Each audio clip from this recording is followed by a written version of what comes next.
Hello, हम लोग बात करने वाले हैं CAPF एग्ज़ाम जो 2014 में कंडक्ट हुआ था। इसके PYQs देखेंगे, राइट। और ये आपके सामने पेपर है and we will start from polity. देखो, मैं थोड़ा इन डेप्थ में भी जाऊंगा, कुछ चीज़ों को एलोबरेटली डिस्कस करूंगा और आपको बस थीम वाइज नोट करते रहना है। You have to be cautious कि आपको वो थीम पे फोकस करना है कि कौन कौन सी ऐसी थीम्स है जिनसे क्वेश्चन अगेन एंड अगेन पूछा जाता है और किस किस तरह से क्वेश्चन फ्रेम किया जाता है। तो दिस इज़ द मोटो।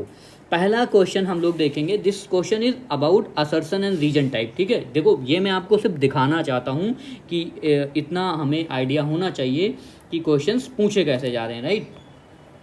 अगर ये हमें आइडिया है दोस्त, then it is fine, right. पहला क्वेश्चन है about Rajya Sabha. Rajya Sabha is not subjected to resolution and the members enjoy a tenure of 6 years। तो हाँ, ये बात तो एकदम सही है कि राज्यसभा जो है उसके जो मेंबर्स हैं उनका टेन्योर कितना होता है, 6 year होता है और ये डिजोल्यूट नहीं होता है।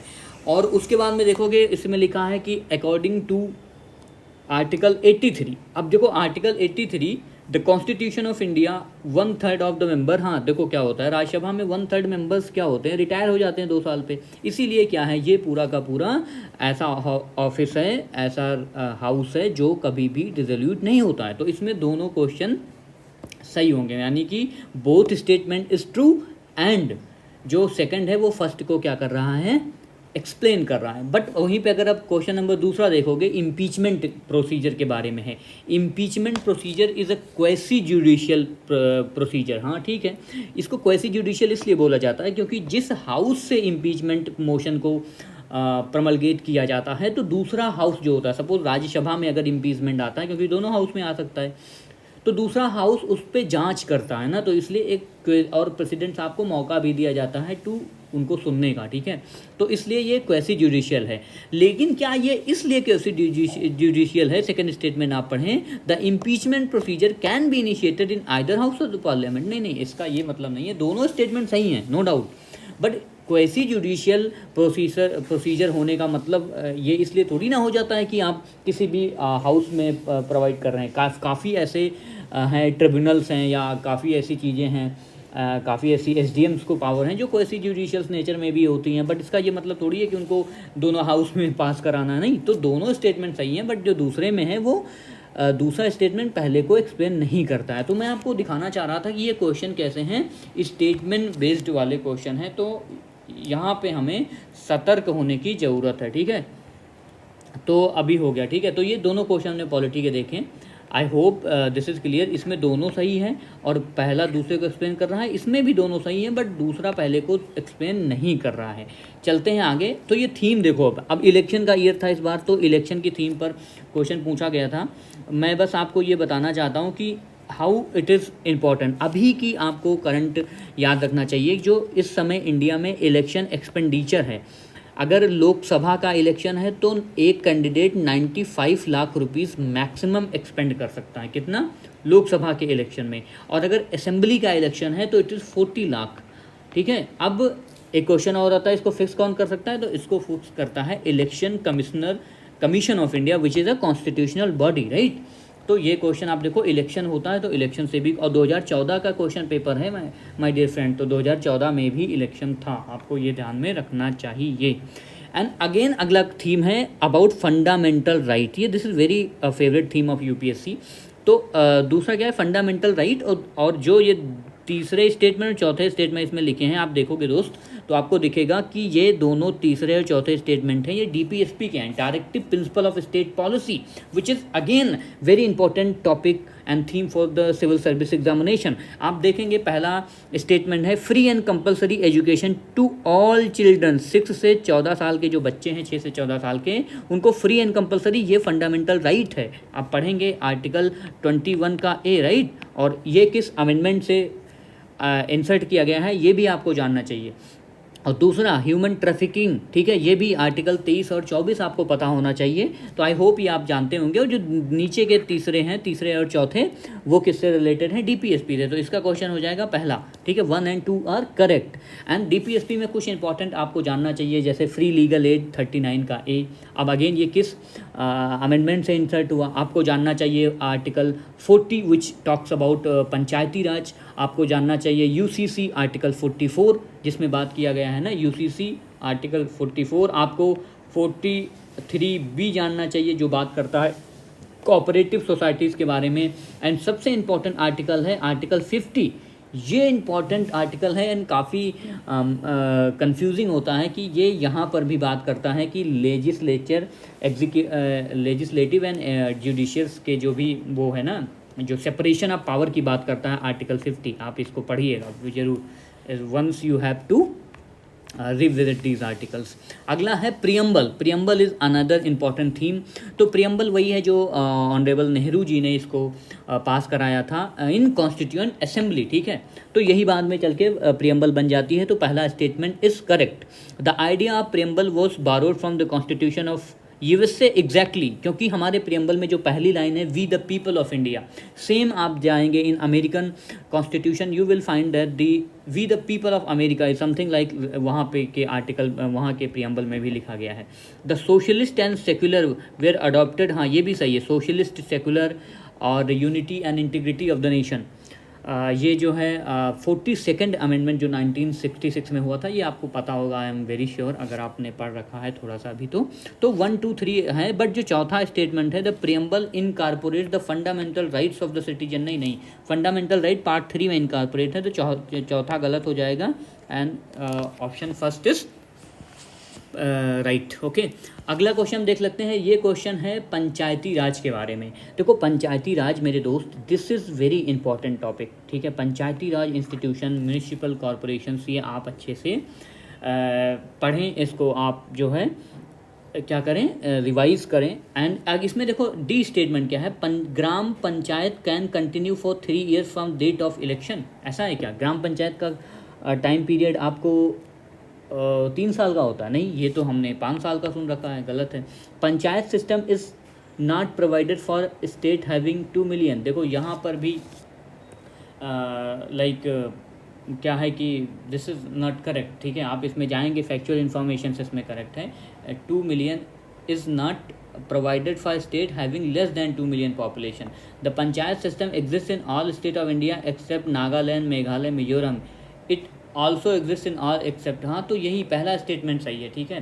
पंचायती राज सिस्टम इनकॉर्पोरेटेड इन इंडिया, नहीं ये 73 होगा। देखो यहाँ पे फैक्चुअल इन्फॉर्मेशन गलत कर दिया गया है, ठीक है। यहाँ पर भी फैक्चुअल इन्फॉर्मेशन एरर है। तो ये आप लक्ष्मीकांत से भी या ऐसे ही गूगल करके भी आप रिवाइज कर लेते हो। पंचायती राज के कुछ इंपॉर्टेंट आर्टिकल्स हैं, किसमें रिजर्वेशन दिया गया है, कुछ इंपॉर्टेंट आर्टिकल ना, लाइक 243 में कुछ सब क्लॉज हैं, ए से ओ ऐसे करके ना, तो वो सारी चीज़ें आप डी में क्या है, कुछ आई में क्या है, आई में लाइक इनकम एक्सपेंडिचर है, लाइक जो पंचायत का ना फाइनेंस कमीशन है उसके बारे में बात करता है। तो ऐसे ऐसे कुछ इंपॉर्टेंट आर्टिकल हैं, वो आप याद कर लेना, किसमें वुमेन की रिजर्वेशन की बात है। तो these are some important points, right.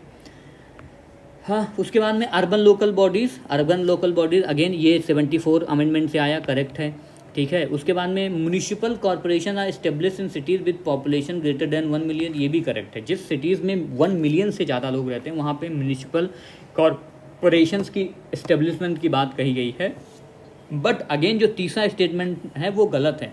जो लोग 2016-17 में शायद यूपीपीसीएस का एग्ज़ाम दिए होंगे, वहाँ पर भी ये क्वेश्चन पूछा गया था। तो जो पहला म्यूनिसिपल कॉर्पोरेशन इंडिया का था वो मद्रास था, ठीक है। ये लक्ष्मीकांत में भी दिया गया है दोस्त, ये आप देख लेना इसी चैप्टर में, नीचे लिख रखा है, I am if I am not wrong, पहले ही पेज पे जस्ट सेकंड पे कॉलम पे लिख गया है। तो ये जो 3 वाला स्टेटमेंट है ना, ये गलत हो जाएगा। तो क्योंकि पहला बॉम्बे एंड कलकत्ता नहीं था, पहला जो म्यूनिसिपल कॉर्पोरेशन ऑफ इंडिया था विच वॉज मद्रास, ठीक है। तो पहला स्टेटमेंट और दूसरा सही है। ये 74 अमेंडमेंट से था, राइट। एंड 1 मिलियन से ज़्यादा यहाँ पे पॉपुलेशन ज़्यादा हो जाती है, वहीं पर म्यूनिसिपल कॉर्पोरेशन की स्थापना की जाती है। अगला क्वेश्चन है प्रेसिडेंट ऑफ इंडिया के इलेक्शन से रिलेटेड। अगेन ये काफ़ी मोनूमेंटल क्वेश्चन है, इंपॉर्टेंट थीम है प्रेसिडेंट। तो इनका इलेक्शन साहब का होता है इलेक्टेड इनडायरेक्टली बिल्कुल, हम लोग जिसको इलेक्ट करते हैं, जितने भी इलेक्टेड रिप्रेजेंटेटिव ऑफ इंडिया हैं, चाहे वो हाउस के हों, चाहे असेंबलीज़ के हों, ठीक है, तो वो सभी लोग मिल करके प्रेसिडेंट साहब को इलेक्ट करते हैं, इसलिए ये इनडायरेक्ट इलेक्शन होता है। He is elected through an electoral college consisting of all elected MPs and MLAs। Correct, ये पहले दो स्टेटमेंट बिल्कुल करेक्ट है। तीसरा क्या है, ही इज़ इलेक्टेड डायरेक्टली। अरे यार, जब पहला तो दिया गया है तो पहला एंड फर्स्ट एंड थ्री तो आर लाइक जस्ट अपोजिट ना, तो तीसरा गलत कर दो, तीसरा गलत कर दोगे तो फोर्थ वाला ऑटोमेटिक एलिमिनेट हो जाएगा। Members of legislative councils have no right to vote in the president. Correct, legislative council जो यूपी में आपको देखने को मिल जाएगा, यूपी बिहार में देखने को जाएगा, महाराष्ट्र में देखने को मिल जाएगा, कर्नाटका में देखने को मिल जाएगा, तेलंगाना और आंध्रा में देखने को मिल जाएगा, यही 6 जगह पे है ये, तो उनको अधिकार नहीं होता है। तो 1, 2 एंड 4 ऑप्शन बी इस करेक्ट हो जाएगा, ठीक है। लेजिस्लेटिव काउंसिल के मेंबर्स को have no right to vote in presidential election. अगला क्वेश्चन हम लोग देख लेते हैं, ये है अगेन आर्टिकल 14 से 18 जो इक्वलिटी की बात करता है। इसमें क्या आता है, डिस्क्रिमिनेशन, रेस, हाँ करेक्ट पहला है, ठीक है। 15-16 आर्टिकल जब आप पढ़ते हैं तो उसी में होता है। उसके बाद में equality of opportunity in public employment, ये देखो ये 16 आर्टिकल है पहला, 15वां 16 है। एजुकेशन कल्चरल राइट्स, ये तो फिर फ्रीडम ऑफ रिलीजन में चला जाता है। अबोल्यूशन ऑफ अनटचेबिलिटी, ये भी बिल्कुल। तो 1, 2 एंड 4 किस में है, 14 से 18 के बीच में आते हैं। अनटचेबिलिटी का आर्टिकल 17 है। तो आप ये थीम याद रखिए कि जो फंडामेंटल राइट हैं उसमें भी इक्वालिटी के जो भी आर्टिकल हैं, जो भी 14 से 18 की बात करते हैं ना, तो उसमें 1, 2 एंड 4 ऑप्शन सी सही हो जाएगा, ये हो जाएगा। Again governor is a very hot topic. तो 1 governor can act governor of more than 1 state, this is correct. ये अमेंडमेंट ला करके सही कर दिया गया था कि 1 governor can be the governor of more than 1 state. अब इसमें आपसे मैं एक क्वेश्चन पूछता हूँ कि अगर ऐसी स्थिति होती है तो गवर्नर साहब को जो सैलरी दी जाएगी वो कैसे दी जाएगा, who decides this criteria. Governor has power to grant pardon, reprieve, remissions of punishment to process convicted under state law, ये भी सही है। जो स्टेट के भी जो लॉज होते हैं उसमें जिनको भी सज़ा दी जाती है, गवर्नर साहब के पास ये पावर होती है कि उसमें पार्डन कर सकते हैं, रिप्राइव कर सकते हैं, रेमिशन कर सकते हैं और पनिशमेंट को माफ़ भी कर सकते हैं। Governor is appointed by the president on the recommendation of chief minister, ये गलत है, चीफ मिनिस्टर का कोई रोल नहीं होता है। And this is the major bone of contention in are in our system, right. तो 1 एंड 2, ठीक है, तो 1 एंड 2 सही हो जाएगा 30 का। And let's talk about one major question, जो तीसरा 33 क्वेश्चन है। इसमें मैं आपके कुछ, देखो आप क्या करना, आप गूगल पे सर्च कर लेना, क्योंकि मैं अभी करूँगा तो वीडियो बहुत लंबा चला जाएगा। There are generation of rights, ठीक है, एक टॉपिक होता है जनरेशन ऑफ राइट्स, आप ऐसे सर्च कर लेना तो उसमें बता जाएगा फर्स्ट जनरेशन राइट क्या है, सेकंड जनरेशन राइट क्या है एंड थर्ड जनरेशन राइट क्या है। मैं तो आपको सच बता रहा हूँ, ये यहाँ से क्वेश्चन आजकल एग्जाम में पूछे जा रहे हैं कि first generation right, second generation. तो आप देखोगे ना, फर्स्ट जनरेशन में सिविल एंड पॉलिटिकल राइट्स आते हैं, सेकंड जनरेशन में जो 1966 में आया था, सेकंड जनरेशन 1976 में आया था, जिसमें कल्चरल इकोनॉमिक राइट्स की बात हो जाती है। अभी जहाँ हम लोग रह रहे हैं यहाँ पे 4th and 5th generation rights की बात हो जा रही है, प्रेगनेंसी की एंड क्लाइमेट डिजास्टर्स की एंड पोस्ट कॉलोनिज्म। जो लोग इनटू काफ़ी डिटेल में पढ़ते हैं, ऑप्शनल वगैरह, उनको ये पता होगा। तो इसका ऑप्शन डी है, civil and political and economic and social cultural rights का ये डिबेट चलता रहता है, ठीक है, human right, global human right के डिस्कोर्स के मामले में। और अभी तो देखो जो थर्ड जनरेशन राइट्स हैं उनको बोलते हैं सॉलिडरिटी राइट्स ना, जिसमें हम बात करते हैं इन्वायरमेंट को बचाने की, क्लाइमेट को बचाने की, क्लीन एयर की बात करते हैं, हमें शुद्ध वायु, शुद्ध पानी चाहिए ना। तो this is about third generation right which is also known as solidarity rights, right. तो अब अब अगला क्वेश्चन देखते हैं 39 पे।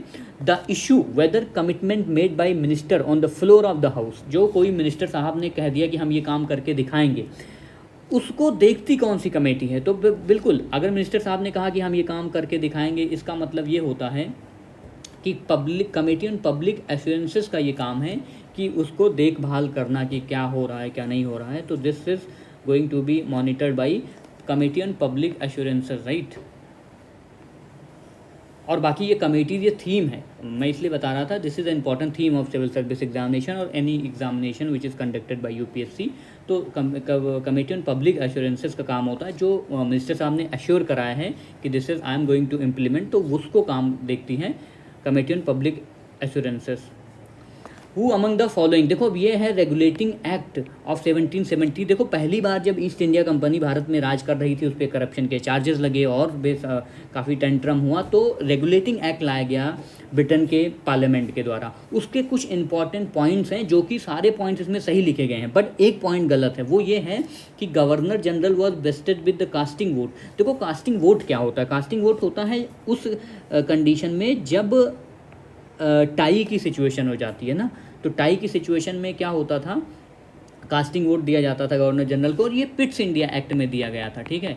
क्योंकि पिट्स इंडिया एक्ट में पहले 4 लोगों को गवर्नर जनरल की काउंसिल, जब रेगुलेटिंग एक्ट आया तो उसमें 4 लोगों को ऐड किया गया, लेकिन पिट्स इंडिया एक्ट में 1 लोग को कम कर दिया गया, ठीक है। तो गवर्नर जनरल के पास कास्टिंग वोट दिया गया कि टाई की सिचुएशन में वो वोट कर सकते थे। तो ये लास्ट वाला option D is correct, right. बाकी सारे स्टेटमेंट इसमें सही हैं, ठीक है। तो ये इट इंट्रोड्यूस पार्लियामेंट्री सुपरविजन और ईस्ट इंडिया कंपनी, हाँ ईस्ट इंडिया कंपनी के सुपरविजन के लिए ही लाया गया था। गवर्नर जनरल ऑफ बंगाल थे, उनको गवर्नर जनरल कहा जाने लगा, ठीक है। और इनको 4 मेंबर की टीम दी गई, हाँ ये भी सही है। It change the power of vote in the court of proprietors by removing all restriction, हाँ तो वोट हो सकता था, बट यह था कि इसमें जो है casting vote Pitt's India act में आया था, राइट। मनी बिल के बारे में क्वेश्चन है कि नॉट करेक्ट पूछा गया है। It can not be introduce in the council of state, हाँ ये करेक्ट है कि ये राज्यसभा में नहीं आता है काउंसिल ऑफ स्टेट में money bill. If any question arises whether bill is money bill और not, decision of speaker is final, ये भी सही है। In case of deadlock over money bill, president can summon a joint sitting. देखो joint sitting का provision money bill के case में नहीं होता है, वो जो सिंपल बिल होते हैं उन्हीं में होता है, ठीक है। तो joint, there is no provision of joint sitting in case of money bill, तो यही सी वाला सही हो जाएगा, ठीक है। Money bill can not be introduce except on the recommendation of president, ये भी सही है, ठीक है। तो ये money bill is a theme, money bill and finance bill एक थीम होता है, joint session is a theme of exam. उसके बाद में हम बात करने वाले हैं रेसिड्यूरी पावर के बारे में। रेसिड्यूरी पावर जिनको कहीं पे लिस्ट नहीं किया गया है, ठीक है, तो ये residuary power given to the union parliament, ये सही है। In matter of residuary power the constitution of India follow the constitution of Australia. नहीं, रेसिड्यूरी पावर का जो कॉन्सेप्ट है वो हमने कनाडा के कॉन्स्टिट्यूशन से लिया गया है, तो दूसरा गलत हो जाएगा। दूसरा गलत होने का मतलब है कि option B is eliminated. The schedule 7 of constitution of India provides a list नहीं प्रोवाइड की गई है, तो there is no exhaustive list of the residuary power, क्योंकि ये समय के साथ बदलती रहती हैं। जस्ट लाइक इस समय रेसिड्यूरी पावर का कॉन्सेप्ट आप आर्टिफिशियल इंटेलिजेंस को ले सकते हैं।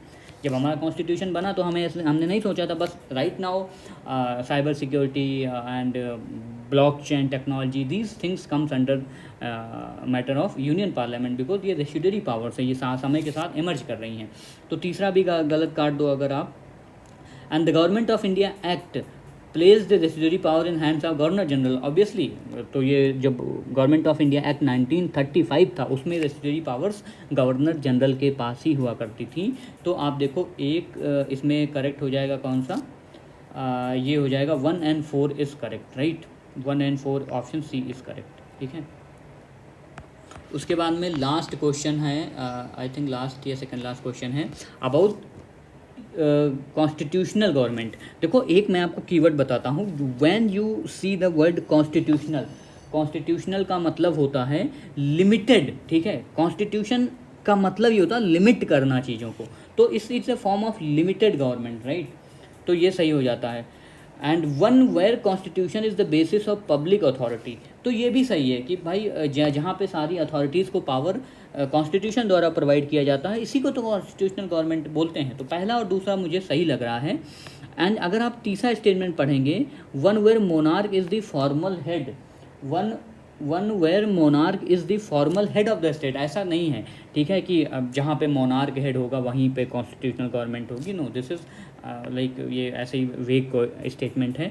One where there is always universal adult franchise, ऐसा भी नहीं है। कई देशों में आप कॉन्स्टिट्यूशन बना दो, रिटर्न कॉन्स्टिट्यूशन कर दो, बट यूनिवर्सल एडल्ट फ्रेंचाइज मत करो। This is up to the kind of leader the country have और the kind of awareness in the masses. तो ठीक है, तो ये 3 and 4 आप एलिमिनेट कर सकते हैं, तो 4 भी जाएगा, 3 भी जाएगा, एंड पहला एंड दूसरा ही सही रहेगा। यानी कि जहाँ भी आप कॉन्स्टिट्यूशनल गवर्नमेंट का बात करें वहाँ पे आप जाने चाहिए लिमिट, कॉन्स्टिट्यूशन का काम होता है limit on the power of executive parliament, ठीक है, जहाँ पे आपके पास मनमर्जियाँ नहीं होती हैं कि कॉन्स्टिट्यूशन का फंक्शन ये होता है कि you have to limited form of the government. And अगला क्वेश्चन है ह्यूमन राइट कमीशन। देखो ये क्वेश्चन काफ़ी आउटडेटेड हो गया, बट हाँ अभी के कॉन्टेक्स्ट में आपको जानना चाहिए कि जो ह्यूमन राइट कमीशन है उसमें कौन कौन से मेंबर होते हैं, और इसमें अगर उस हिसाब से जाओगे तो इसमें डी वाला ऑप्शन सही है। बट अभी से आप सर्च कर लो कि जो ह्यूमन राइट कमीशन इसको बनाया कब गया है। इसके जो चेयरमैन होते हैं वो रिटायर्ड सुप्रीम कोर्ट के चीफ जस्टिस हो सकते हैं या सुप्रीम कोर्ट के जज साहब हो सकते हैं। इसमें क्या है 5 मेंबर होते हैं, उनका कार्यकाल 3 साल का होता है या 70 साल का होता है, जो पहले हो जाए, राइट। और इसको अपॉइंट करते हैं प्राइम मिनिस्टर साहब, और इस टीम को सेलेक्ट कमेटी में प्राइम मिनिस्टर साहब होते हैं, लोकसभा के स्पीकर साहब होते हैं, लीडर ऑफ अपोजिशन होते हैं, होम मिनिस्टर होते हैं। ठीक है, तो ये पूरी की पूरी आपको पता होना चाहिए। प्लस ये भी पता होना चाहिए ये जो क्वेश्चन पूछा गया था ये इसके अलावा 7th डीम्ड मेंबर भी होते हैं। तो उस रेस्पेक्ट में अगर देखोगे तो इसमें ये डी वाला आंसर सही होना चाहिए। लेकिन इसमें अभी एक और ऐड हो गया है, वो है जो बैकवर्ड कमीशन के मेंबर होते हैं वो भी इसके डीम्ड मेंबर्स का पार्ट होते हैं। ठीक है, तो ये अभी क्वेश्चन थोड़ा पुराना है, 2014 का है, but you have to revisit this theme में कुछ इंपॉर्टेंट कमीशन बॉडीज़ हैं वो आपको पढ़ना है फिर से। द बिटवीन देखो अभी क्वेश्चन पूछा गया कि 15 अगस्त 1947 से लेकर के जब इंडिया फ्री हो गया और 26 जनवरी 1950 के बीच में इंडिया को किस कानून के तहत इंडिया में रूल चला। देखो अगर हम आपसे कहेंगे कि जब इंडिया आज़ाद हुआ 1947 में 15 अगस्त को, तो उस समय हमारे देश में लागू था 1900 government of India act 1935, right, क्योंकि उससे पहले 35 का एक्ट था, तो 35 वाला एक्ट 1947 तक चलेगा। लेकिन जब आज़ाद हो गया और जब हमारा संविधान लागू हुआ उसके बीच में गवर्नमेंट ऑफ इंडिया एक्ट जो आया था, इंडियन इंडिपेंडेंस एक्ट ना, बी वाला, आई थिंक, हालांकि ये काफ़ी कुछ किताबों में कुछ अलग आंसर भी दिया गया है, कुछ एजुकेटर ने कुछ अलग भी पढ़ा रखा है, but I will go with the Indian independence act 1947। ठीक है, तो इंडियन इंडिपेंडेंस एक्ट है 1947 क्योंकि उसी के तहत हमें आज़ादी दी गई ना, ट्रांसफ़र ऑफ पावर हुआ। तो जब ट्रांसफ़र ऑफ पावर हुआ उसके बाद से जब तक हमारा कॉन्स्टिट्यूशन नहीं लग जाता है, हालांकि जो भी कुछ प्रोविज़न थे वो no doubt government of India act 1935 के भी थे, but again if you want you can revisit this question again and again, कर सकते हो आप research if you have time, clear कर सकते हो। But Indian independence act 1947 is according to me, if I would have been giving this exam तो मैं शायद ये करता, क्योंकि उसमें बीच में पूछा गया है। तो हाँ, बट ऐसा नहीं है कि जो इलेक्शन हुआ था, अगर आप पूछोगे 1946 का इलेक्शन किस बेसिस पे हुआ था, तो वो तो आपको पूछेगा कि वो जो गवर्नमेंट ऑफ इंडिया 1919 आया था उसके बेसिस पे इलेक्शन हुआ था 46 का, ये भी एक क्वेश्चन पूछा गया है। तो ज़रूरी नहीं वो कि पुराने एक्ट भी लागू थे, बट हाँ more appropriate Indian independence act 1947 की जो धाराएं थी कि उसमें क्या क्या चीज़ें लिखी गई थी उसी के आधार पे। और इसलिए देखो कि लॉर्ड माउंट बेटन उस समय भी या राजगोपालचारी या गवर्नर जनरल की पोस्ट भी रिटेन की गई थी ना, जब तक कॉन्स्टिट्यूशन हमारा लागू नहीं हो जाता। There are so many things, right. तो ये था 2014 हमने डिस्कस कर लिया है, एंड आई होप हम 2015-16 ऐसे भी डिस्कस करते रहेंगे। प्लेलिस्ट रहेगी, you can visit, you can theme आप करो, 2x पे देख लो इसको, नो डाउट, बट थीम आप इंपॉर्टेंट उसको रिविजिट करो। This is my whole purpose, और इसलिए मैं बहुत ज़्यादा एक्सप्लेन नहीं कर रहा हूँ। And this was the question of CAPF 2024। Wish you all the best, have a good day, God bless you all.